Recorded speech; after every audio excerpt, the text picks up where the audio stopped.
Buenas noches, amigas y amigos. Les saludamos desde el Valle de México y desde Querétaro. Hoy tenemos un programa muy importante y muy especial para todos los mexicanos. Hoy vamos a hablar en tiempos modernos del fuego, porque la electricidad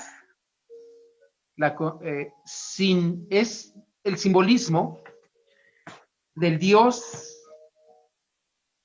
del fuego. No podríamos vivir sin electricidad.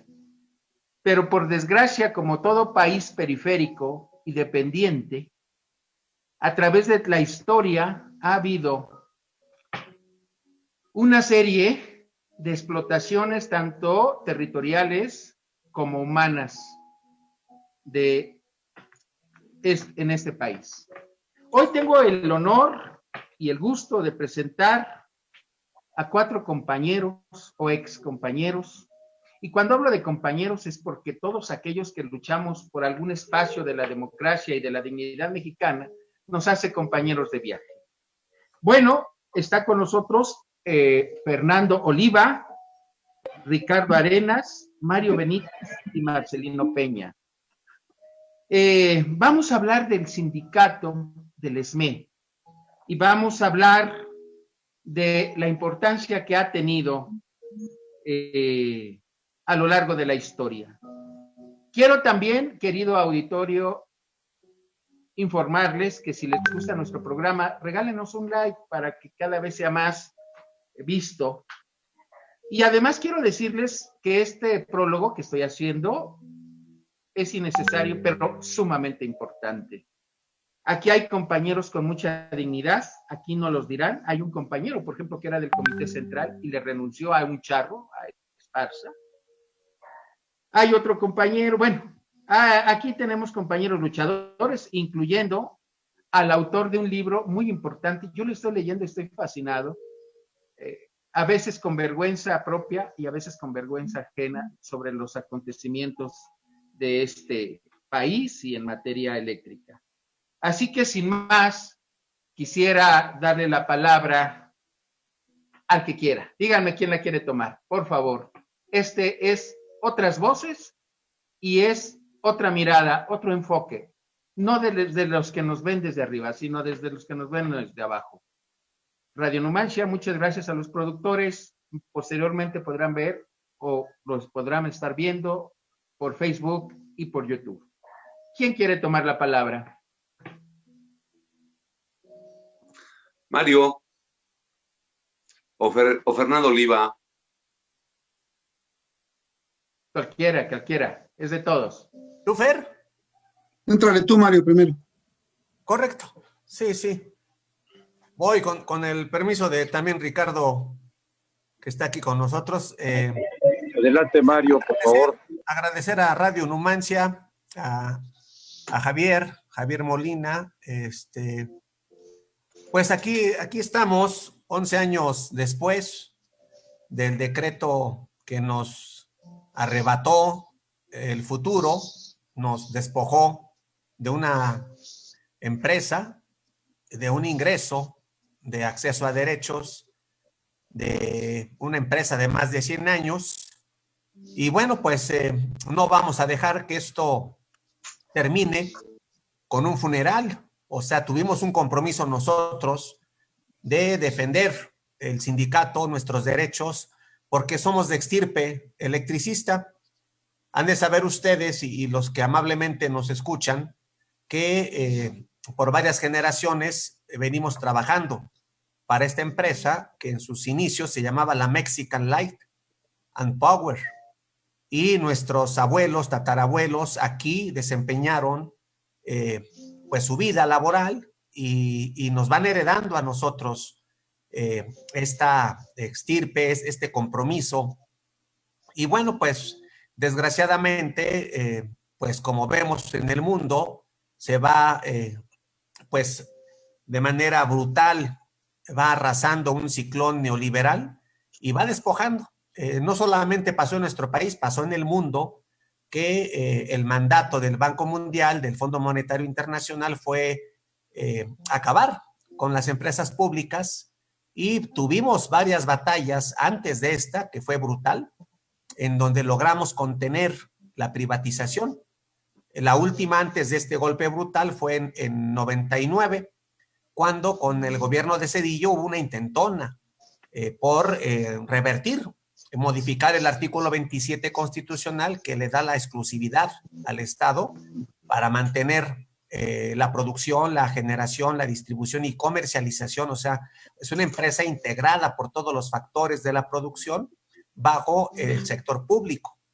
Pero con Felipe Calderón, pues aconteció este golpe brutal que ya no logramos contener y de momento, o sea, digamos, en la metáfora que nos hemos hecho nosotros, es estar en el ring y nos avientan un peso pesado y nos dan un golpe, sí nos derrumban, pero nos vamos levantando, atontados, todavía dando traspiés, pero estamos de pie y hemos logrado después de 11 años aguantar toda esta pesadilla neoliberal y llegó una ocasión, llegó una oportunidad que puede lograr que se nos regrese, como dice el presidente, estamos en momentos en que se le devuelva al pueblo lo robado. Y aquí estamos, los que fuimos robados, aquí estamos. Y los ladrones están pues prácticamente contra las cuerdas por ser enjuiciados, los expresidentes neoliberales y todas las fechorías que cometieron. Ahí están, y ahí está nuestra empresa, ahí está nuestra zona de trabajo, ahí está nuestro trabajo, y aquí estamos nosotros, que hemos aguantado, que hemos resistido, y pues estamos nosotros en la idea de hacer realidad que regresa el Sindicato Mexicano de Electricistas a su zona de trabajo con su contrato colectivo y lograr recuperar lo que nos entregaron en encomienda nuestros padres, porque el sindicato no es nuestro, es un patrimonio generacional, es un patrimonio histórico del movimiento obrero. Este sindicato hay que defenderlo y lo venimos haciendo. Entonces, simplemente para la introducción y dar pie a mis compañeros, yo asiento que nos golpearon, no nos vencieron, estamos de pie y con posibilidades de recuperar a partir de esta enorme resistencia que es doble contra un gobierno neoliberal que ya cambió, que ya es otro ahorita, pero tenemos enquistado en la dirección a un comité que torció el camino y fueron traicionando con los gobiernos neoliberales, entregando nuestra lucha. Pero es parte también de la resistencia, es parte de los movimientos sortear estas dificultades y superarlas. Y estamos confiados en que lo vamos a lograr, lo vamos a superar. Yo aquí dejo mi primer comentario, Javier, para dar oportunidad a mis compañeros. Nuevamente te agradezco. No, Mario, el agradecido soy yo. A ver, primero, quiero darles las gracias otra vez y pedirles que este espacio lo hagamos en 3 partes, es decir, en 3 programas. Un programa va a ser imposible abarcar el problema del SME y del sindicato. Si ustedes tienen la voluntad, sobre todo el tiempo, me gustaría que abordáramos el problema del SME en 3 espacios, porque quisiera agarrar 3 contextos. Uno, el histórico.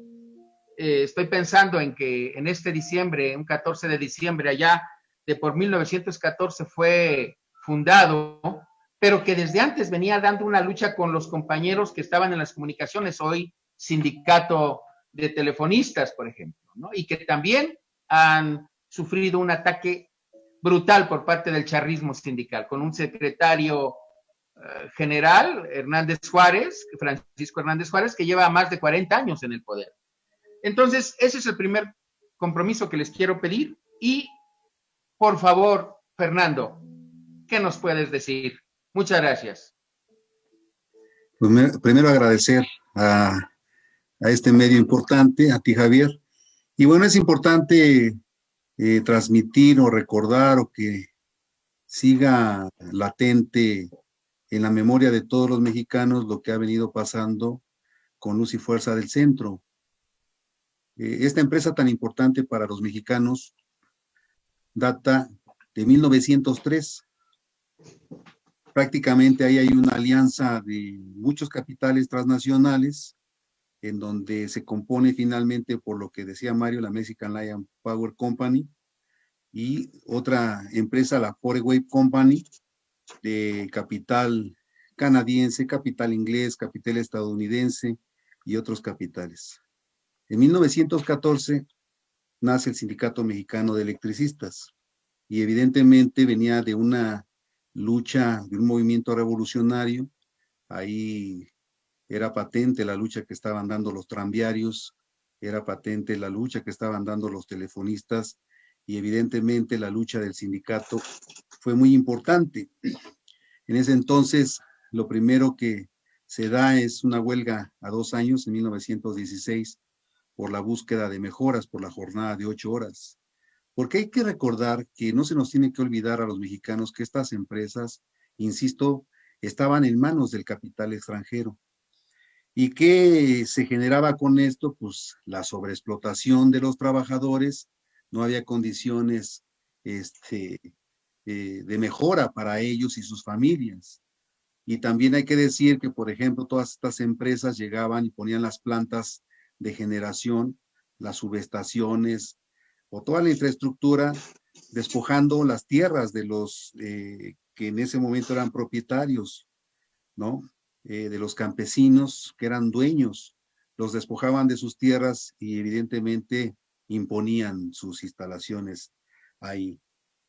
En esa parte entonces el sindicato ha venido jugando un rol, o jugó un rol muy importante para ello, porque en 1916 con esa huelga, insisto, se gana la jornada de 8 horas, empieza a plantearse las vacaciones y una serie de prerrogativas que iban a dar como consecuencia lo que se estaba buscando, ¿no? Con la creación de un sindicato que tiene que ver con un conjunto de personas que buscan el bienestar de los trabajadores y evidentemente de las familias.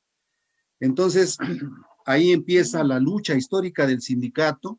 Después, en 1936, con Lázaro Cárdenas, 1937, 1938, incide en la expropiación petrolera, se agrupa todo el movimiento obrero y ahí tuvo que ver el sindicato en esa alianza con el presidente y finalmente se da este hecho histórico. Después, en 1960, con López Mateos, se da lo que es la nacionalización de la industria eléctrica. Y bueno, el sindicato venía buscando esa parte, ¿no? Esa parte de confrontar a las transnacionales, no solamente en la búsqueda de mejores prerrogativas, también era incidir en que los mexicanos teníamos la capacidad para ocupar los puestos técnicos y evidentemente pues también los puestos de ingeniería, ¿no? Aun cuando hacía falta y que después el presidente Lázaro Cárdenas echa a andar o crea el Instituto Politécnico Nacional y bueno, también la Comisión Federal de Electricidad, fue muy importante lo que estaba haciendo ahí el movimiento obrero y el sindicato con esta parte de confrontar o de disputar más bien los puestos puestos técnicos y puestos de ingeniería y no solamente los puestos obreros en nuestra empresa. Entonces tuvo que ver mucho esta parte del sindicato y bueno, tuvieron que pasar en esto que te estoy diciendo. Claro que desde 1879 se crea la primera planta para una fábrica textil y bueno, todo lo que implicaba también para la industria minera y para el alumbrado público. Pasaron casi 80 años en que pudiésemos nosotros disputar ya como nación esta parte tan importante, esta área, ¿no? Que es el área eléctrica y que teníamos muy claro que era una palanca del desarrollo económico y social de nuestro país. Entonces, bueno, pues con esta parte, quiero referirme a que en todos estos lustros, en todas estas décadas, la disputa permanente con las transnacionales ha estado ahí, en el ojo del huracán, ¿sí? Llega 1999 y con Ernesto Zedillo vuelve otra vez la andanada privatizadora de querer nuevamente entregar el capital, esta área tan estratégica que es Luz y Fuerza del Centro, y darla a las transnacionales, sobre todo a las empresas españolas. Dimos una batalla muy fuerte. En ese entonces estaba el compañero Rosendo Flores como secretario general, y en conjunto con todos los representantes y todas las áreas, pues dimos una campaña muy fuerte. En el 99 salimos a las universidades, salimos a las clínicas, salimos a todas partes donde nos fue posible, se hicieron foros, se hicieron campañas en defensa de que era necesario sostener la nacionalización de la industria eléctrica y que habíamos tomado la decisión de enfrentar a este gobierno sedillista y no íbamos a permitir cederle lo que durante muchos años custodiamos, defendimos. Y bueno, pues yo creo que dimos una muy buena batalla. No vencimos, pero de alguna manera sí prorrogamos esta parte, porque hoy vemos, como dice el actual gobierno, que ya un 46% está en manos de las empresas transnacionales, de las empresas privadas. Si el sindicato en ese momento no hubiese hecho esa movilización tan grande, con muchas organizaciones hermanas que nos apoyaron, muchos compañeros de un talante ideológico de defender la nación, pues no hubiese sido posible, y quizás ahora, sin esa defensa, pues ya estuviera en mayor porcentaje la participación de estas empresas privadas, que bueno, pues ya todos conocemos que prácticamente las empresas españolas como Iberdrola, y bueno, muchas otras que han estado ya incursionando en el tema eléctrico, pues están participando en estas áreas tan importantes. Pero bueno, hago ahí una pausa para darle participación a mi compañero Ricardo, y estamos atentos. Adelante, Ricardo, por favor. Claro que sí, muchas gracias, compañeros. En primer lugar, agradezco la oportunidad de estar con mis camaradas y la oportunidad que nos ofrece este medio para participar. En segundo lugar, pues ofrezco una disculpa, debido a la brecha tecnológica y digital, pues mi teléfono falla mucho y le pedí aquí a mi compañero José Luis Hernández Bautista, que me acompaña, compañero coordinador de la Organización Nacional de Usuarios en Resistencia, porque quiero hacer la aclaración. El compañero se llama José Luis Hernández y es homónimo de otro José Luis Hernández que tenemos en el SME, no muy bien visto, o más bien, o dicho bien, o dicho claramente, muy mal visto por los compañeros democráticos de la resistencia obrera electricista. Y no quiero que se vaya a malinterpretar que estoy aquí suplantando una identidad, o mucho menos haciendo un juego maniqueo. Soy Ricardo Arenas y ocupo el teléfono de un camarada de la ONU. Bueno, en este sentido, relacionado con nuestra historia esmeíta, yo quiero comentar que el SME surge en el fragor de la revolución y desde su origen fue promotor de una huelga que le costó casi la vida a uno de nuestros principales dirigentes y padres fundadores, y me refiero al compañero Ernesto Velasco. En tiempos carrancistas, él fue condenado a muerte. Fue gracias a la movilización y a la solidaridad obrera como se logró rescatar al compañero de las fauces de la muerte. El Sindicato Mexicano de Electricistas tiene una raigambre solidaria y ha acompañado, como lo han mencionado nuestros compañeros, a lo largo de nuestra historia de más de 105 años, el calor de todas las luchas en solidaridad y sobre todo como un actor protagónico importante. Es un sindicato que tiene desde su origen la costumbre de representar dignamente a sus miembros, de ofrecerles protección legal, y gracias a eso logramos las mejores conquistas contractuales que no tienen comparación, prácticamente en un contrato enriquecido a nivel mundial, uno de los mejores.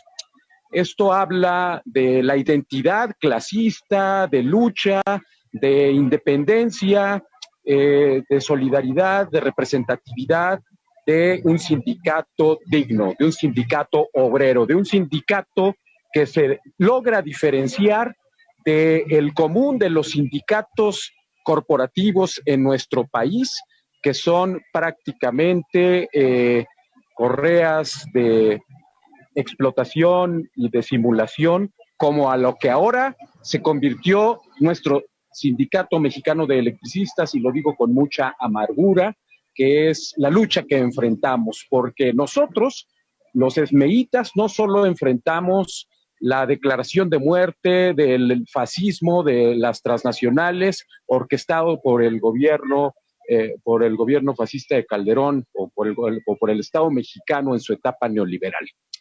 También estamos enfrentando el segundo decreto de extinción, que es la traición de nuestros dirigentes, en quienes depositamos toda nuestra confianza y hoy nos han pagado mal con un engaño a la organización y con una traición a los trabajadores. Pero bueno, volviendo al tema histórico.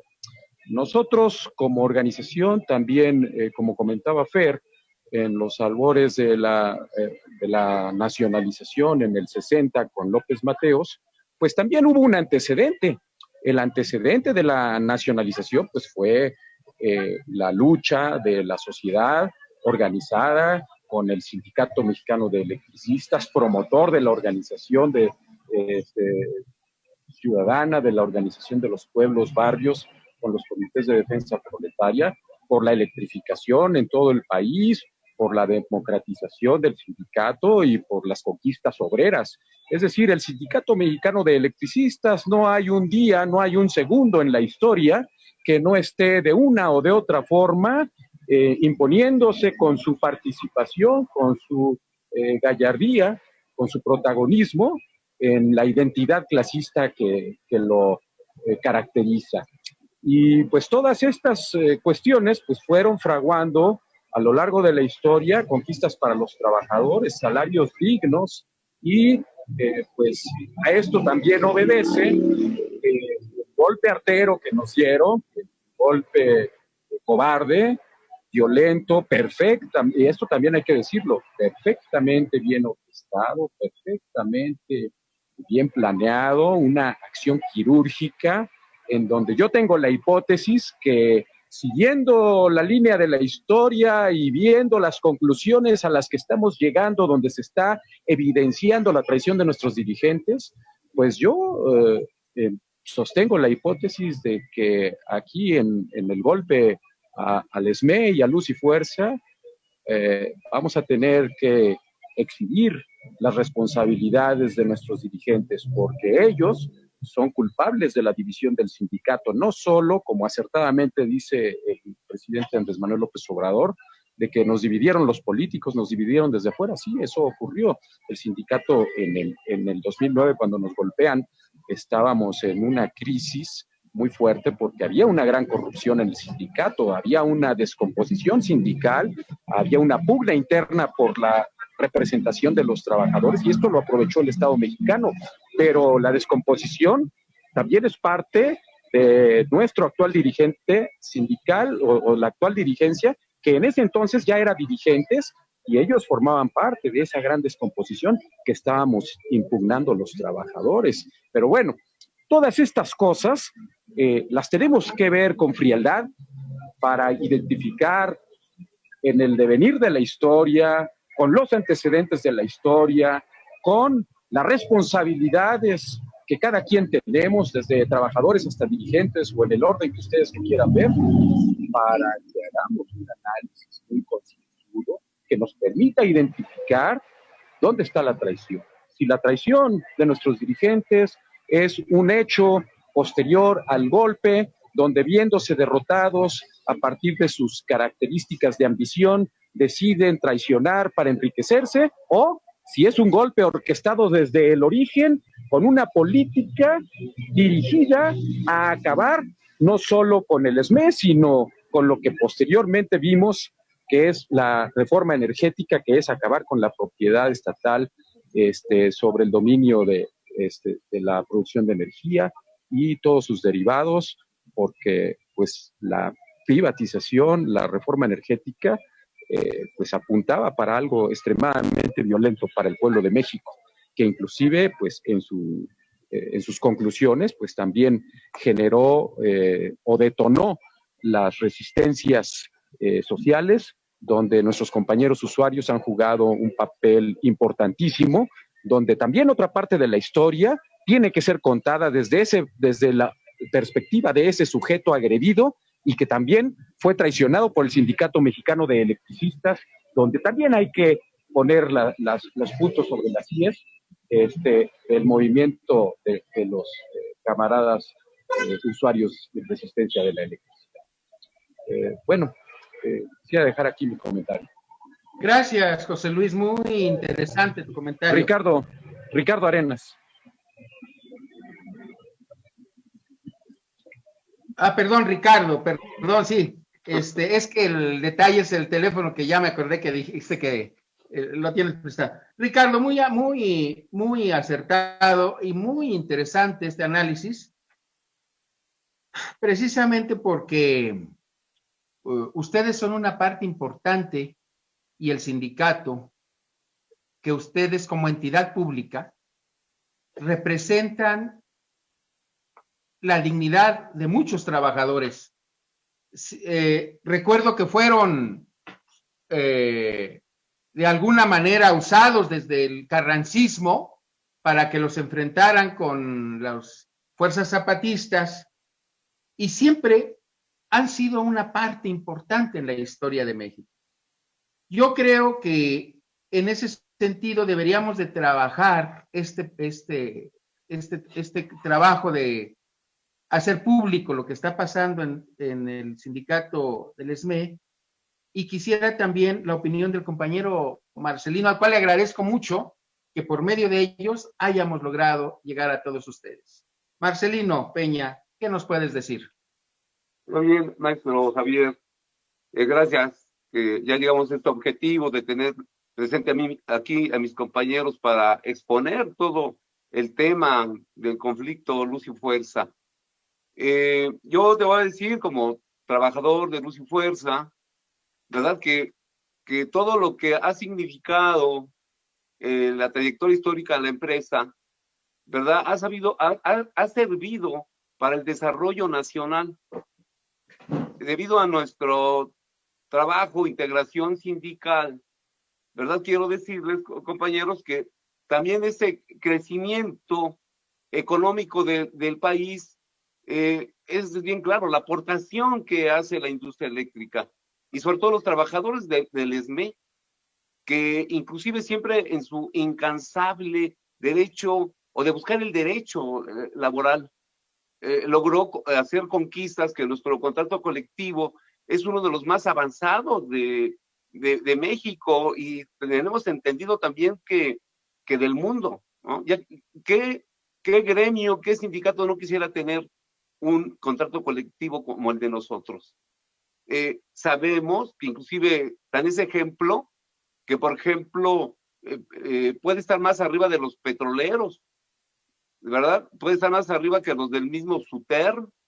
Entonces, como ejemplo de lucha y parámetro, ¿qué ha significado el SME en todos estos años, desde 1914? Desde que, por ejemplo, en su fundación, en 1914, ¿verdad? Que donde ya se estaba desarrollando y estaba la presa Necaxa, todo ese sistema hidrológico, donde exactamente mucha gente se integró a laborar, ¿verdad? Donde se tuvo que adecuar presas, ríos, para poder llevar todo ese afluente de agua hasta la cuenca, a Necaxa. Necaxa es la gran olla donde se encuentran esos generadores, y del agua parte a lo que tú decías al principio, esa energía que es fuego que movió el país. Hemos servido precisamente para ese desarrollo. Y como tal, ver la historia desde nuestros antepasados, nuestros padres, como decía una parte por ahí, mi compañero Mario Benítez, los trabajadores del SME también somos herederos vamos a ver, parece que tenemos ese ADN, ¿no? Donde tenemos que luchar y conquistar nuestros derechos.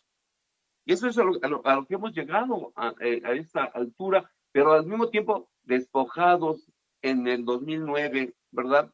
Por vamos a decir, una pandilla se pusieron de acuerdo, un acuerdo de Estado, ¿verdad? Donde un Felipe Calderón, nosotros no dudamos que también dirigentes como el actual Martín Esparza, dirigente entre comillas, que lograron acabar con todo ese legado histórico, material que generaron los trabajadores teniendo un gran contrato colectivo, que es un gran ejemplo.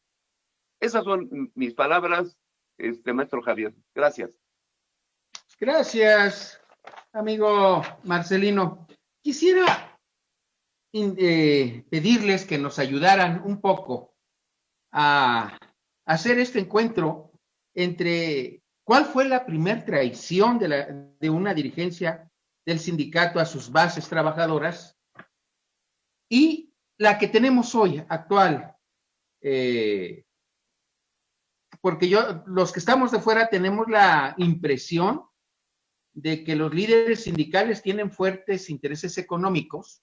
Ahora, cuando el gobierno neoliberal o los gobiernos liberales estaban contratando la compra de electricidad a un sinnúmero de empresas, recuerdo a una portuguesa, recuerdo a varias en el norte del país, de los Estados Unidos, y de ahí se agarraron muchos líderes sindicales que hoy tienen sus empresas. Así que este fenómeno raro que hay entre líder sindical y empresario, quisiera que nos hablaran de estos dos temas, de la traición a la base trabajadora, pero la traición también a México. Por favor, otra vez, si me hace favor, el primer compañero que participó, para que en ese orden sigamos la secuencia de opiniones.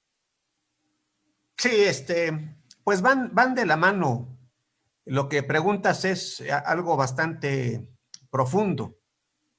O sea, el hecho de partir de comandar una enorme resistencia, un ejército de guerreros que han sido agredidos y que se levantan para hacerle frente a una decisión de Estado.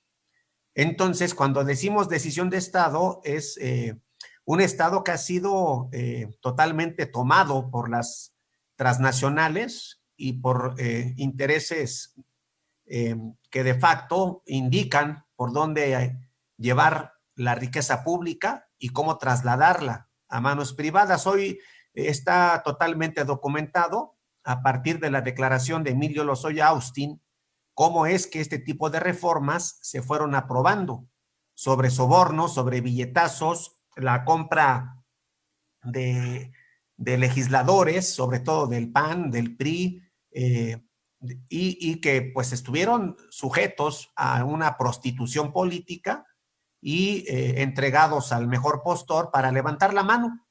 En este caso hablamos de estas transnacionales, muy en particular, como se señala y como todo el mundo sabe, de Odebrecht y otras por el estilo, hasta en el mundo de las transnacionales, hasta esta empresa portuguesa, pasando desde luego, ¿no?, por Iberdrola, que sabemos ha llevado la tajada más grande del pastel eléctrico, etcétera. Entonces, cuando uno toma esta decisión de luchar, la dimensión es enorme porque estamos luchando contra las transnacionales, contra un gobierno que se entregó a la orden de estas transnacionales, contra las televisoras, pues contra las, los sindicatos patronales, las confederaciones, la CONCAMIN, la CONCANACO, la CANACINTRA, el Consejo Coordinador Empresarial, todo lo que actualmente se aglutina en torno a Frena, por ejemplo, de manera política, ideológica.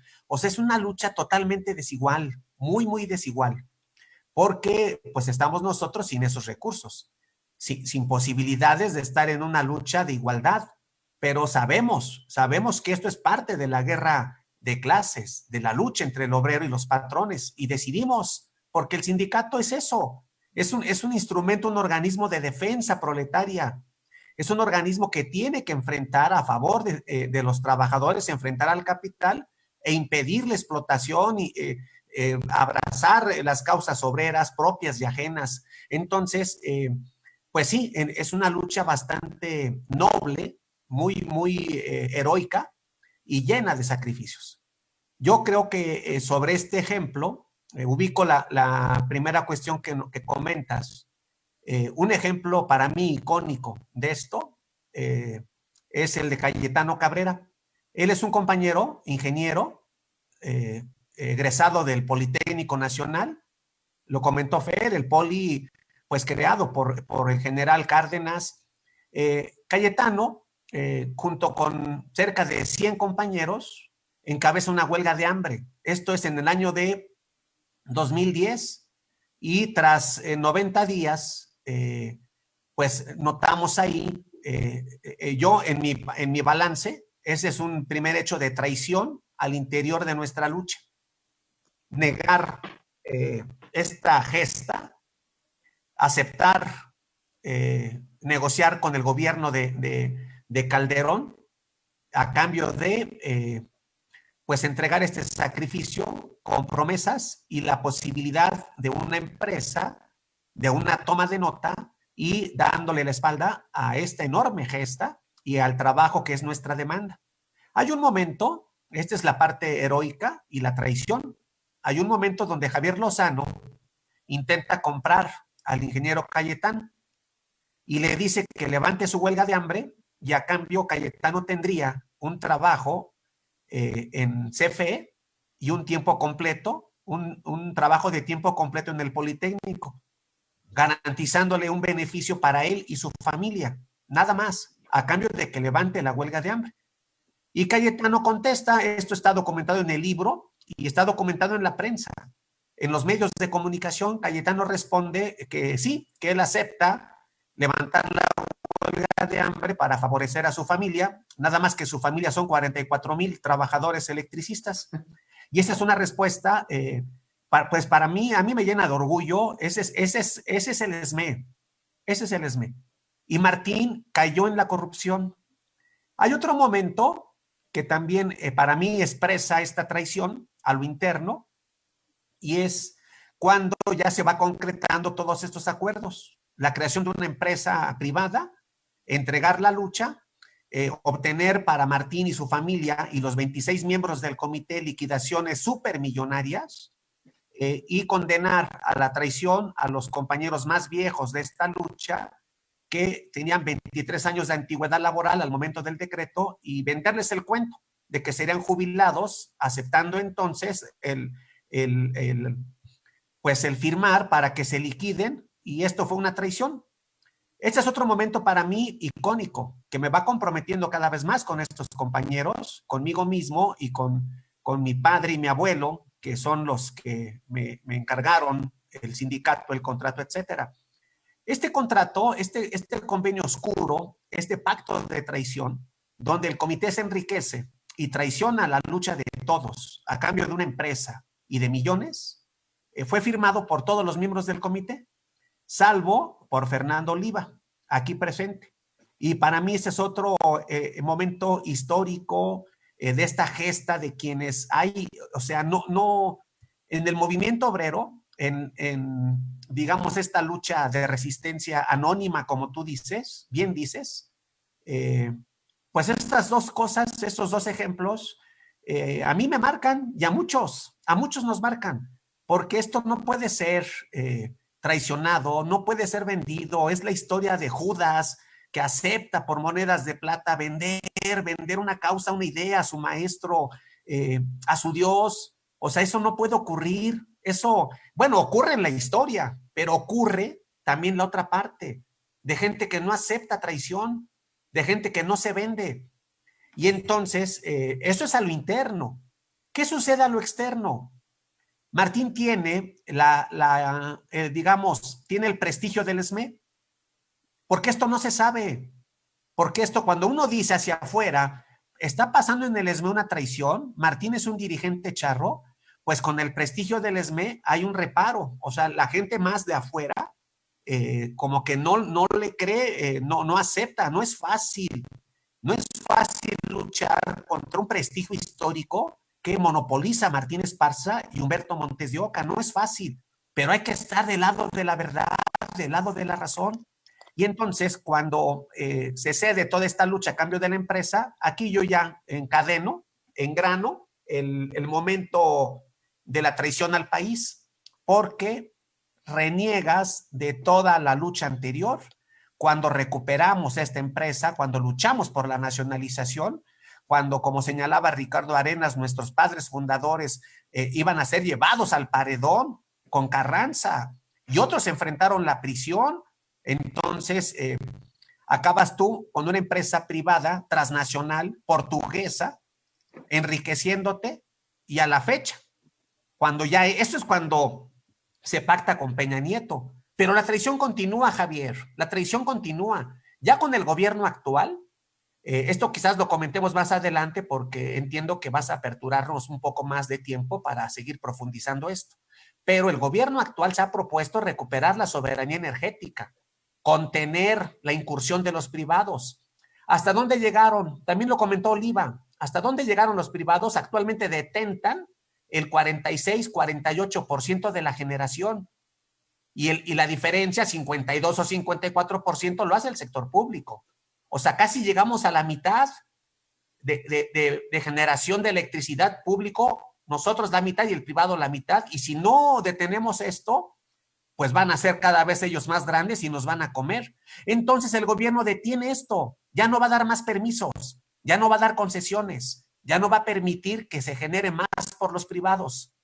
Y quien se amparó contra esta política de contención privatizadora fueron las transnacionales, en contra de esta decisión de gobierno. Y para sorpresa nuestra, bueno, no tanto sorpresa nuestra, para vergüenza nuestra, Martín Esparza se amparó con Fénix en contra de la política soberana energética del gobierno actual. Esa es la traición, es esa. Cuando ves a un gobierno que lucha, que se dispone a recuperar la soberanía, tú te amparas a nombre del ESME en contra de este gobierno. Es una vergüenza, eso es un charrismo que traiciona a su trabajador y traiciona a su pueblo.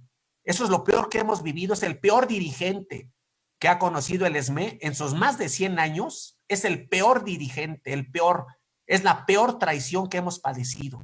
Y contra esto estamos, y bueno, pues ese es el reto. Pero por fortuna, yo creo que cada vez la unidad de la base avanza y vamos a sacar a Martín, vamos a recuperar la soberanía energética, vamos a recuperar el empleo, va a haber contratación colectiva, siempre y cuando nosotros logremos la unidad de todos los trabajadores y tomarle la palabra a este gobierno que en la última mañanera, haciendo referencia a nuestro caso, señaló que muy pronto iba a haber una solución, muy pronto. Y ese pronto pues va a depender de nosotros. Perdón por la extensión, Javier, pero tu pregunta fue en bastante. No. Está muy... Síguele, por favor, Mario, es muy rica la intervención. No, yo quiero que también mis compañeros participen. Gracias, Javier. Gracias. Quiero informarles que la portada de nuestro trabajo del día de hoy, de nuestro programa, viene con la portada de un libro, el cual se llama La Otra Historia. Siempre hay otra historia, siempre hay otra visión de las cosas, y parece ser que el compañero que lo escribió, ojalá y de su propia voz pueda decir a quien lo soliciten al programa que se los pueda mandar de forma electrónica para que nos echemos una muy buena leída. Yo sabía les quiero proponer antes de la intervención de los siguientes compañeros, quiero proponerles algo que yo siempre he respetado. La lucha no la hacen las dirigencias, las hacen los pueblos, en compañía de sus dirigencias, que son las vanguardias. Y ha habido muchos compañeros, muchas compañeras que han dejado esta vida, pero que siguen viviendo. Son los héroes vivientes. Quiero proponerles por ahí, si el tiempo nos da, de que por ahí el día 3 de octubre o antes, que es la fecha de los muertos, hagamos un trabajo haciendo como unas fichas bibliográficas, y ustedes que conocieron a sus compañeros de cerca, ojalá y los podamos recordar, porque no se vale que compañeros que han dado toda la vida al servicio de sus compañeros, al servicio del cuerpo social, se alejen y se queden en el olvido. Fernando, un orgullo estar platicando contigo, porque sé que siendo del Comité Central, tú no aceptaste sobornos y además te alejaste de esta compra de conciencia, de esta traición. Y te aseguro que seguramente se van a olvidar de todos los charros que traicionaron, menos del tuyo. Por favor, danos tu opinión, Fernando.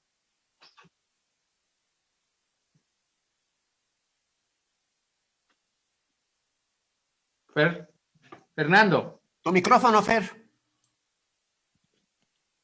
Sí, Javier. Sí, es un honor cuando uno nace, cuando uno conoce la historia de nuestros antecesores, de lo que hicieron por este sindicato, cómo se fundó, en qué momento se funda, todo lo que se pasó, todas estas generaciones que nos dieron prerrogativas,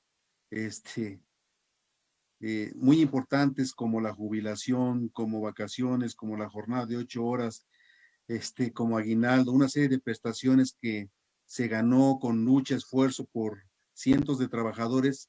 Uno no tiene que olvidar esta parte que es fundamental en la conciencia obrera.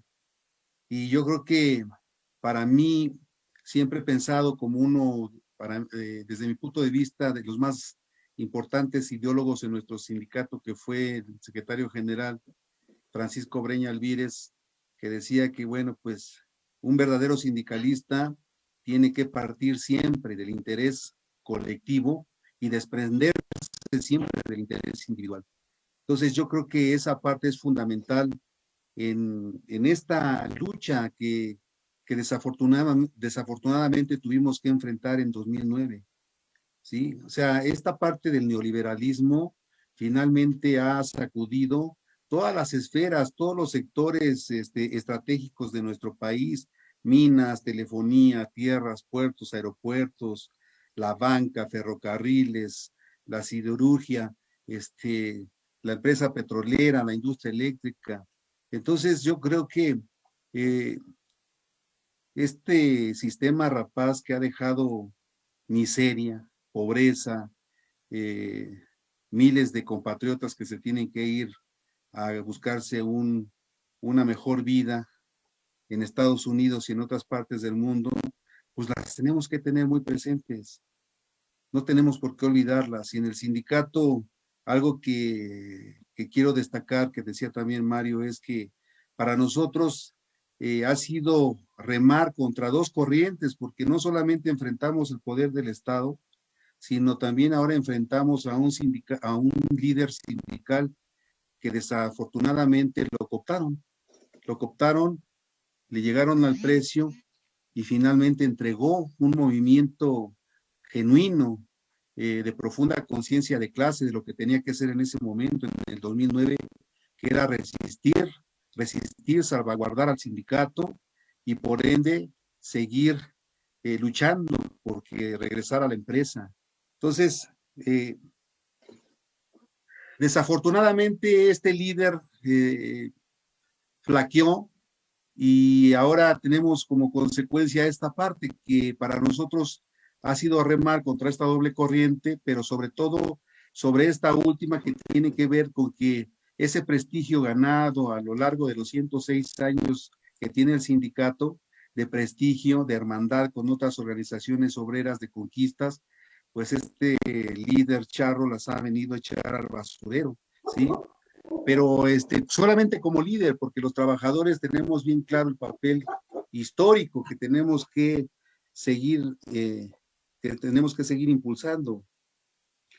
Yo considero que Martín Esparza, el punto de traición es cuando tiene que pactar con los priistas. De 2009 a parte de 2012, Martín se comportó en defensa de sacar el movimiento, iban bien las cosas, pero ya con la entrada de Peña Nieto pactaron previo a que en diciembre de 2013 se iba a aprobar la reforma energética. Y bueno, pues ahora ya sabemos que esa reforma energética pues fue sobornada, los legisladores fueron cooptados, fueron sobornados por esta empresa Obedrecht, y que bueno, pues ya se está, ya está saliendo a la luz toda esta parte que que está de suciedad, ¿no? Para que pudieran pactar esta parte. Entonces, el sindicato, Javier, tiene mucho que ver con esta parte del neoliberalismo, o sea, les estorbaba el sindicato, ¿sí? O sea, ya por décadas nosotros veníamos viendo que habían campañas para privatizar el sector, el sindicato se oponía, ya lo mencioné en 1999 con la política cerillista, 10 años después se viene lo de Calderón, y bueno, pues hacen a un lado al sindicato, y el propósito, el objetivo real fue allanarles el camino a estas empresas transnacionales. Entonces, yo creo que en este momento, Javier, nosotros insistimos que tenemos autoridad moral, como dice el presidente. O sea, dimos la pelea en muchos años históricos, en todo el siglo, de defensa, y creo que ahora para todos queda más claro que el desaparecer a Luz y Fuerza no solamente tiene que ver con los trabajadores, tiene que ver con haber dado un golpe certero a todos los mexicanos al quitar, al irrumpir, ¿sí? Esta empresa pública que definitivamente aportaba, como las más de 1,500 empresas paraestatales que tenía el Estado mexicano en diversas áreas y que aportaban recurso a nuestro país para enfrentar el gasto público. Entonces, me parece muy, muy importante que en esta parte que ahora el presidente Andrés Manuel López Obrador ha sacado un acuerdo de fortalecer al sistema eléctrico nacional y también a la empresa petrolera, pues nosotros tengamos que estar ahí y ser parte de este equilibrio, ¿no? Entendemos que el presidente ahora tiene una presión muy fuerte de las transnacionales, de los empresarios, pero lo que no entendemos es por qué el movimiento obrero está silenciado, por qué está en una posición de callarse cuando debiera ahorita de ser parte de esa transformación en donde tenemos esta oportunidad que no sé en cuántos años si se pueda volver a dar. Entonces, con esa autoridad moral, Javier, que nosotros pensamos, y sabedores que en el 2009 fue un golpe de Estado, nos dieron un golpe de Estado, nos despojaron, nos quitaron, nos sacaron, nos cambiaron un proyecto de vida, pues ahora nosotros tenemos esa autoridad para reclamar que nos regresen esta zona central que atendía Luz y Fuerza del centro, que sea a través de la creación de una nueva empresa o que sea a través de una división central de Comisión Federal de Electricidad, pero en fin, que nos restituyan, que se nos repare el daño que ha sido infinito, ha sido, o sea, si hiciéramos un estudio a fondo, imagínate el haber sido despedidos 44,000 trabajadores, Javier, de la noche a la mañana. Miles de muertos tenemos, miles de enfermos, suicidados. Después del decreto no nos daban trabajo, estábamos etiquetados, no nos atendían en las clínicas. O sea, fue de verdad una pesadilla lo que vivió todos los agremiados del sindicato. Entonces, lo que pedimos ahora, con mucho respeto al presidente, pero sí con una posición de altura, de miras, de autoridad, es decirle al señor presidente, nosotros hemos contribuido con el desarrollo social del país, con el desarrollo económico del país. A nosotros nos despojaron y ahora nos tienen que regresar esa empresa que algún día un presidente en 1960 nos dijera que los electricistas tendríamos la obligación de custodiar esta empresa, de vigilarla, de cuidarla y de señalar con índice de fuego a los merinos y a los traidores. Y eso hemos hecho, Javier. Entonces estamos en esa posición de defender, de apoyar al presidente, pero también respetuosamente de volver a recuperar esa empresa que por años custodiamos.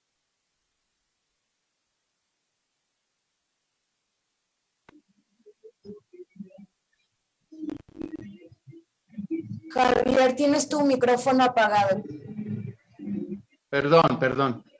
Mira, yo creo que es un orgullo no solo para mí, sino para cientos de miles de trabajadores, contar con luchadores sociales como Fernando Oliva, que yo no lo sabía. esto que hiciste, pero que creo que hay muchos compañeros, muchos hombres, muchas mujeres con esta calidad de dignidad. Yo recuerdo, no sé si estoy mal o la memoria me traiciona, con el Titi se va uno volviendo así.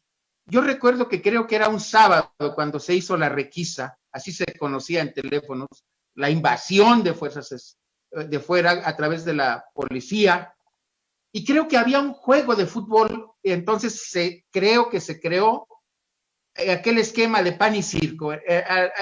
Había un juego de la selección mexicana, creo que en el Estadio Azteca, y a esa misma hora se estaba dando el ataque a las instalaciones y expulsando a los trabajadores del ESME.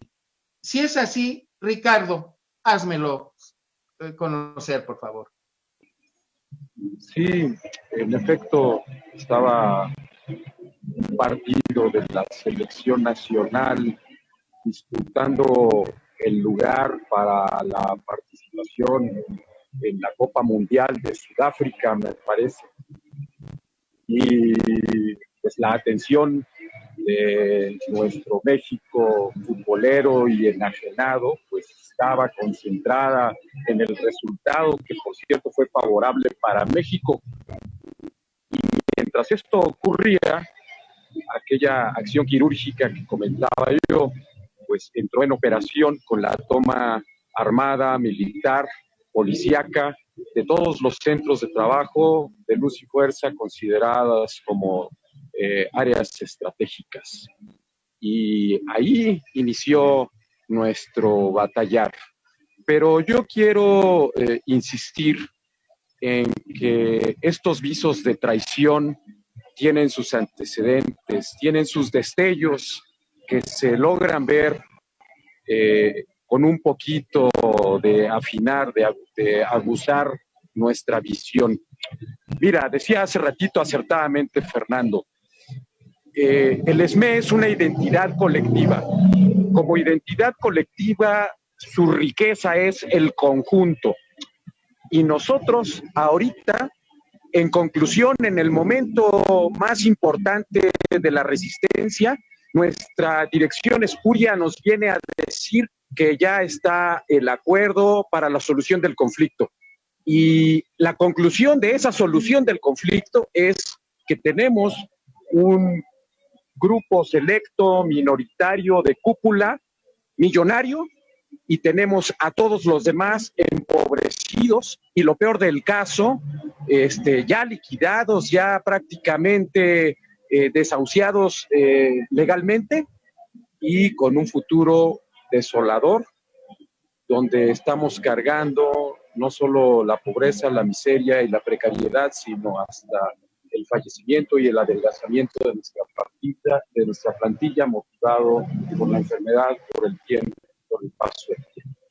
Bueno, identificando esta gran traición, tenemos que voltear un poquito al pasado y ver desde dónde vienen estos destellos. Yo quiero referirme a los últimos 2 años de vida de Luz y Fuerza, posteriores a la última negociación colectiva, a la última negociación del contrato colectivo entre nuestro sindicato y la empresa. Desde ese entonces, ya nuestro clima era adverso, los medios de comunicación eran puntillosos, eran violentos, había una política regresiva y violenta contra el Sindicato Mexicano de Electricistas y contra los trabajadores de Luz y Fuerza. Y nuestro comité central es responsable de haber mantenido su corrupción y su ambición y es responsable de evitar la polarización de los trabajadores. Eso es no solo una irresponsabilidad, es faltar a las obligaciones que tienes para sostener a esta gran organización bajo la jerarquía de un dirigente. Derivado de esto, en la misma conducta, nuestro sindicato está obligado a defender a sus agremiados. Nosotros como agremiados tenemos la garantía de la defensa de nuestra organización. ¿Y qué pasa? Una vez que nos pega Calderón, 28,000 compañeros, malamente, por todas las razones que hayan sido, las justificaciones, fueron a cobrar su indemnización. Y eso sirve como pretexto a nuestra dirección sindical para deshacerse de ellos, con la intención de que entre menos burros, más solotes. Eso es dividir al sindicato.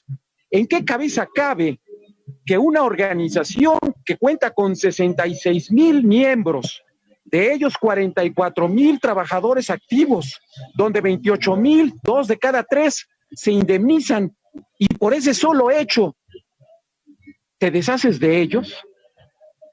Y no solo te deshaces, y que para deshacerte de ellos faltas a la verdad, los llamas esquiroles, los llamas traidores, inclusive violentas sus derechos humanos, los satanizas. Eso es conducta política de la dirección del sindicato, y eso tiene una responsabilidad, y eso se llama, desde mi punto de vista, traición al sindicato, violencia contra los trabajadores.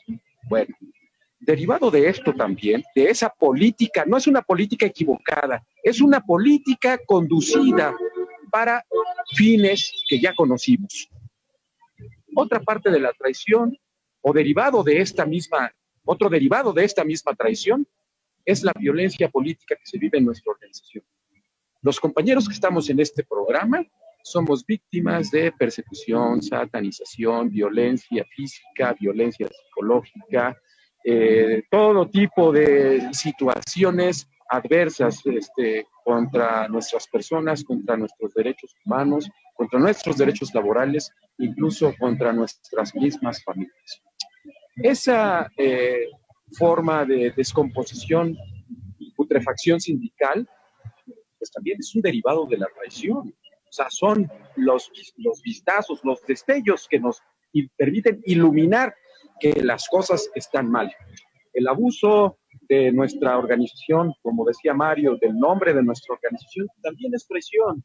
Nuestro sindicato, a pesar de las controversias, contradicciones, traiciones de nuestros dirigentes actuales, tiene un gran prestigio. 105 años, vamos a cumplir 106 años, son para una organización viva, viril, fuerte, participativa, democrática, un gran prestigio social, y de eso también siguen aprovechándose, porque siguen firmando a nuestro nombre pactos con organizaciones a las que han venido traicionando. Ya mencionaba yo hace rato una traición que se hizo a los usuarios de la electricidad, pero así hay un sinfín de casos que es un abuso de nuestro nombre como identidad colectiva, es decir, el ESME, el sindicato, somos todos nosotros, y lo están usurpando y lo están mal empleando. Son visos de la traición, es decir, hay un conjunto de señalamientos que tenemos que hacer para identificar a nuestra actual dirigencia como personas no gratas, como sujetos que están usurpando un cargo y que no, y decir con claridad, no nos representan a los verdaderos esmeitas, a los esmeitas democráticos, no nos representan Martín Esparza y su comité espurio. Ricardo, muchas gracias. Amigas, amigos, se nos fue el tiempo, ya nos pasamos más de la hora. Ven lo importante que es este trabajo. Por eso yo les pido, no falten. Nos vemos dentro de 8 días para seguir analizando el trabajo importantísimo, pues sin los compañeros y sin la electricidad no sería posible un mundo como el que vivimos. Amigas y amigos, les deseo la mejor de las semanas, y no olviden que mañana está en juego el destino, la gobernabilidad en Coahuila, en el Estado de México, y lo que le pase a Bolivia también. Así que mañana tenemos un programa especial en el programa La Voz de la Patria Grande a partir de las 5 de la tarde. No dejen de seguirnos. Se despide su amigo y compañero de vida, Javier Molina. Hasta siempre.